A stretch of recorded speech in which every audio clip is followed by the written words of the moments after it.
How to ship your Pokemon cards. Something that you need to know how to do affordably while also safely so that you can make money in this Pokemon hobby.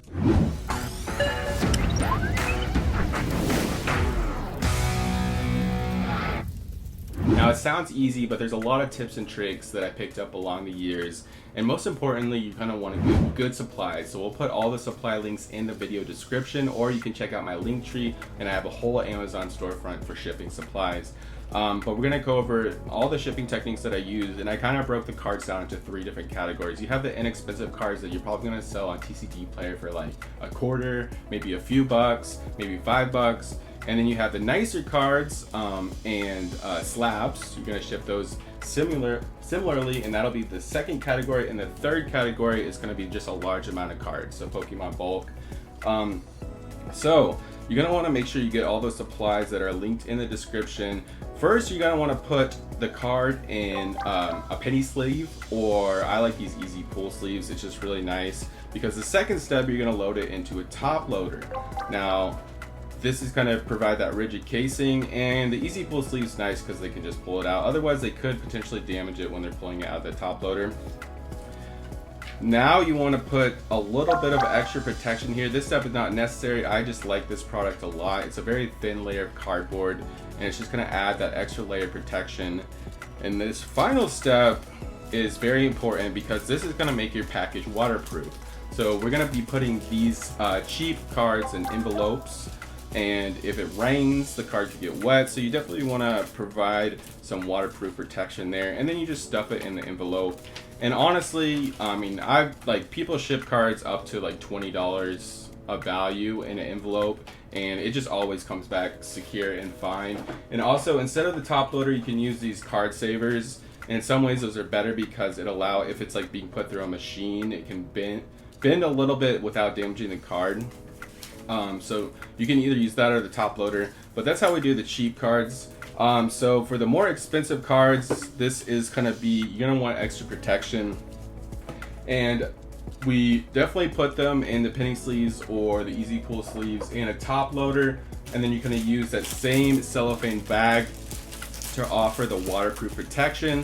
These are like 4 cents when you buy them in bulk. Let me get a clean one here real quick. There we go. These are like 4 cents when you buy them in bulk, so super affordable. And then you put it like that, and this is kind of where you really want to add some extra protection.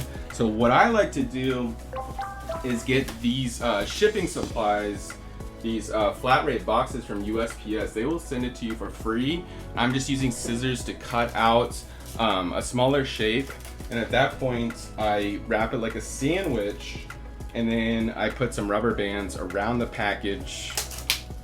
And this is very similar to how you're going to be shipping cards to get graded, but you're going to definitely have to use those Card Saver Pros with a pull tab. And then it's pretty much ready to go. At this point, I use these bubble mailers. Highly recommend them. I like this size. It's 4 by 7 inches. Because if you're not shipping a ton of cards, it just fits very snug in there. It's not going to be moving around. And then the other size I use is around 6 by 9 or 6 by 10. And you're just going to go ahead and put it in the bubble mailer. What I like to do is also fold the package over. This means like there's much less movement in the package, and movement's kind of where you have some of the quality issues that could potentially happen. So you can just fold it over like that, and then you just put the label on there and ship it. The graded cards is going to be the same. We have special graded card sleeves, and you're going to definitely want to put some cardboard around there. Now, if the graded card's worth like more than $100, I will do a little bit different technique here. So let me grab it. USPS will also send these bubble envelopes for free, and I just use it as like free bubble wrap. So I will simply put the graded card in the bubble wrap, fold it really tight in here, and then I'm going to use a small box like this, which is 6 by 4 by 2 inches, and I'm just going to put the card in there and use some tape. And then I'm going to get a poly bag, and put that around the box. So that way you have a very thick layer of cardboard. It's not moving because it has the bubble wrap security. And that's what I'm going to be using, like more expensive cards. You're going to definitely want to be using cardboard for the more expensive cards. So that about covers the vast majority of the shipping that most people are going to do. Now, if you're shipping large amounts of cards, if someone's buying a lot of cards from you, what I like to do is use ETBs and just put the cards in there. And you can put it in that bubble wrap. You don't want the cards moving around a lot, so if you just have a little bit, you're definitely going to use that bubble wrap so they're not moving around within the ETB. So little movement as possible is key here. So I put it in the ETB, or I put the bubble wrap cards in the bubble wrap in the ETB. And if you don't have the ETB, that's fine. You can just use more bubble wrap. And then I'll use these medium-sized boxes, which are 8 by 6 by 4 inches. And I'll just put the ETB in the box in there, and then use some more bubble wrap so that it's not moving around a bunch. And I like these boxes because they perfectly fit an ETB, or one ETB with a little bit of room.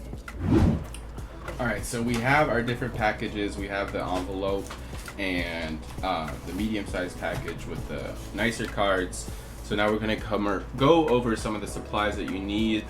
This is the thermal printer that I use. I highly recommend it.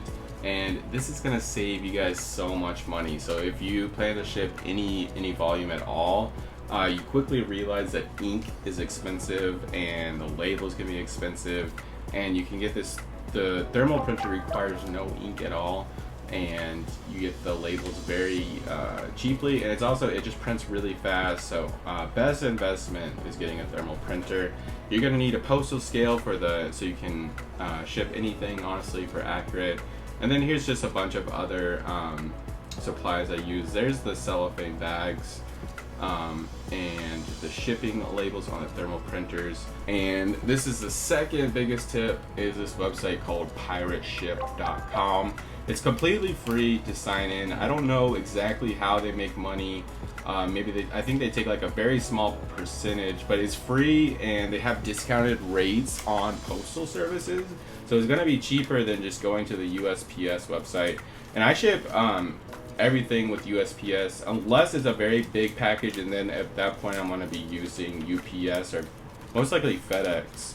But for like 99% of my packages, I'm using USPS with this Pirate Ship website. I don't want to log in because it's going to have some people's names that I ship to, but it's super easy. You just put the address in, and then you can have custom saved packages, and it's going to print directly to your thermal printer, and it's just going to spit out the labels super quickly. So you want to make sure that you get those supplies here that are found in the link in the bio or the link of the YouTube description. That's about it. So I hope you enjoyed, and please like and subscribe for more.